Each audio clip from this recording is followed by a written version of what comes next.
So just finished trying out the new sneaker. This is the Embiid one.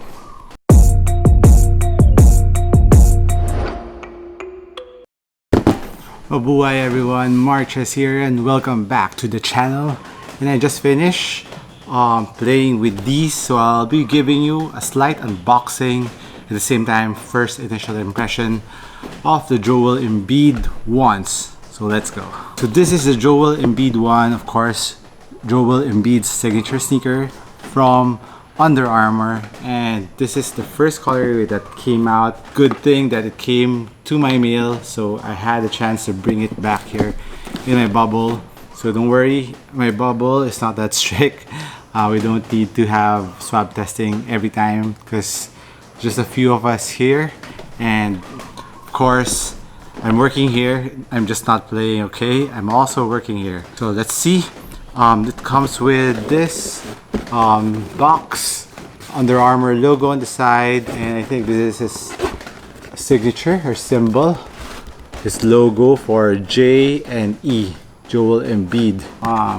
The logo's just okay for me.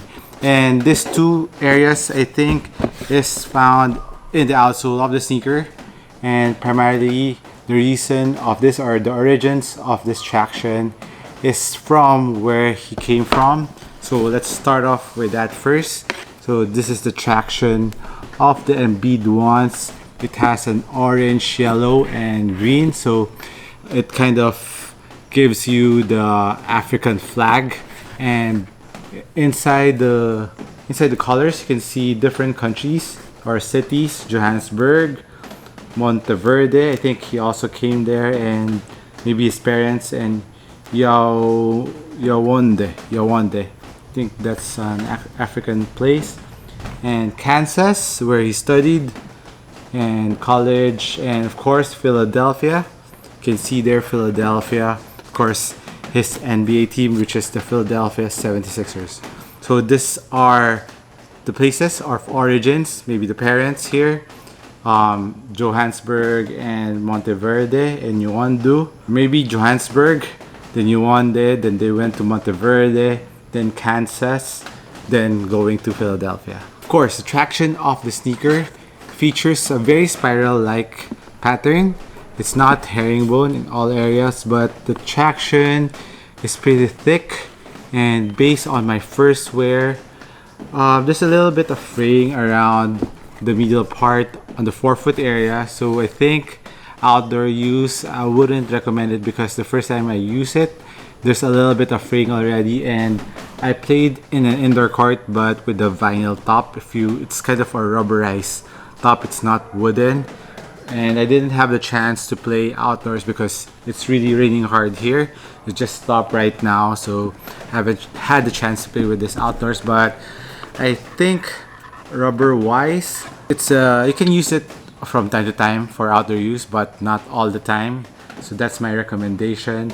And also for the traction, my initial wear for the traction was, it wasn't gripping that hard, but eventually when I was just trying to warm up, I was running up and down the floor and doing the screech test, and I'm really scratching the surface of the traction to see how hard the rubber, and eventually a squeak from the traction came out, and the traction improved over time. So I think there's a slight of bit of film here that you have to remove, or a wax material that you have to remove before getting the maximum traction on the Embiid's ones. And right now it's sticking a little bit better.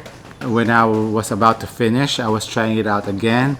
It was sticking a little bit better on the floor. So for the traction of the Embiid ones, you need to bring it in a little bit more time to get the traction that you want.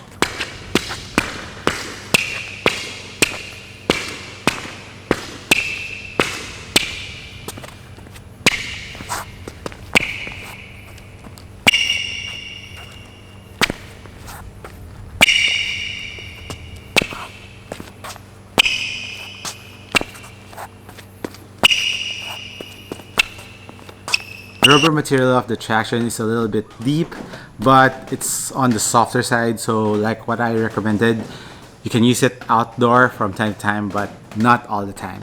All right. And now moving on to the cushion. So we're going up the sneaker.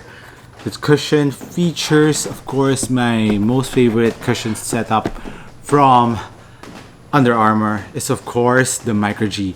I fell in love with the Micro G in the clutch fit drive, which was the first sneaker Steph Curry wore. It wasn't his signature sneaker yet, but that was the first sneaker he wore when he signed with Under Armour, and I really like that Micro G on that clutch fit. And of course the traction of that clutch fit is on point. I don't know if I mentioned it already, but the time that I wore that clutch fit, I almost tripped because on how hard and gnarly the bite is on that clutch fit. I really miss that. I hope that the Embiid ones improve over time and have the same feeling as the clutch fit drive. It has this very sticky feeling, rubber material, and going back to the traction, it really has this very sticky rubber material when you bring it in. So I think it really would improve over time. So I have to play with this more. So this is just an initial impression of the Embiid ones. So on the forefoot part, going to the back part of the sneaker, it's covered with Micro G, where you see the dots there. That's Micro G. And at the heel part of the sneaker, it has this hover foam. At the heel part, the impact protection of the Embiid ones is on point. It really has a very thick slab of cushion, so you're sitting right above here in the logo of the Under Armour, so it's really thick there. And even on the forefoot part, the Micro G on the forefoot is really thick. You are not too close to the ground, but the responsiveness of the cushion is really nice. There's no delays. It has a nice bounce to it, especially in the forefoot part, and on the heel, a very nice impact protection there. And the cushion overall is very responsive, and when you are walking with it, you wouldn't feel the Micro G at first and the hover cushion. So my recommendation, break it in first, then you will find out how good the cushion is on the Embiid ones. In my opinion, I like the cushion setup better of the Embiid ones compared to the Curry 7, because usually Curry wants a very responsive, very low to the ground cushion setup in all of his sneakers. That's what I've discovered. So if you are a player who wants cushion, I would recommend the Embiid ones better compared to the Curry ones. But if you want closer to the ground, very responsive cushion, the Currys are for you. The main line of Currys, the whole line. Those are very responsive sneaker, and the cushion is very close to the ground. And now moving on to the upper or the materials of the Embiid one. It has this mesh upper. It has a foam back mesh upper. It is very soft out of the box, and of course it has this net-like pattern, and it flexes more, and there's a lot of fusing around the toe area. You can see here this black area. That's a lot of fusing for durability and extra support, so that the material won't extend or stretch when you are stopping on a dime. And at the lateral part, you can see these wings, and in the middle part it's black, and it has the color of Africa 2.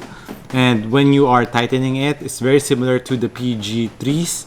When you are tightening it really hugs your foot in the forefoot area and pulls you down to the footbed, and it doesn't hurt at all. It's very comfortable because the material is really soft, and the tongue of the Embiid ones is very heavily padded with foam, and it's very comfortable. So it has a traditional tongue lacing system, and it is stitched down to the footbed so it won't move around, but it's very easy to put your foot in. There's two pull tabs on the tongue and on the heel to put your foot in easily. So it's a little bit on the low mid. The Embiid ones are in the low mid category, and as you can see, there's a lot of fusing on the lateral part and on the middle part too.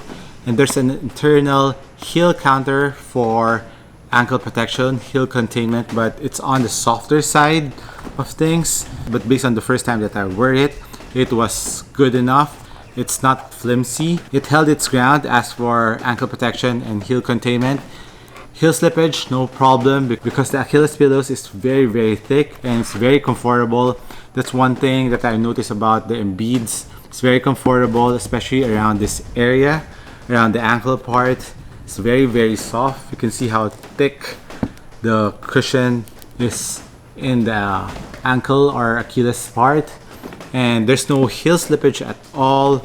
Very nice comfort, very nice ride. And as for the heel to toe transition, you can see it curving on the heel very nice curve to the sneaker, and also on the forefoot area, and the traction is also going up on the middle part. So as you know, Joel Embiid, he's a big, but he doesn't play like a big. He likes to play from the outside going in. He likes to drive. He likes to shoot threes. He's not your typical big man. So I think he really prefers a guard sneaker and not a really very bulky and sturdy sneaker. Usually that are for big men. So if you are a guard, if you're a big man, the Embiid's is, I think, good for you. For an 8,000 peso sneaker, I would want some premium materials in some parts of the sneaker, maybe around the toe area, some leather suede they can put, but that is usually what Under Armour's identity is. They're more into the very sporty look on the sneakers. They're not going to the luxury look, if you get what I mean. Their look is more towards athleisure, and this looks like a very athleisure sneaker, and you can use this for the gym. The cushion is very stable, it's not too flimsy, and I might run with this outdoors as soon as the weather clears up. And as for the sizing of the Embiid ones, half a size down for your regular footer. I went 10.5 with this, and I think 11 will be good too, but I like the fit right now. And as for wide footers, go true to your size. As for the toe area for wide footers, don't worry, it's pretty roomy in the toe area, and it's not too snug there, so I think you're safe with true to size. So that's it on my unboxing and initial impression on the Embiid ones. Let me know what you think of the Embiid ones. Do you like them? And I got this over at underarmour.com.ph. It's still not yet available in stores, so if you want to have this, you have to order online and they will ship it to you around 2 weeks. So let me know, guys, if you like the Embiid ones and would you cop them. Hit me a comment down below if you have any questions. This is Marches once again. Thank you for watching. I'll catch you in the next one. Cheers!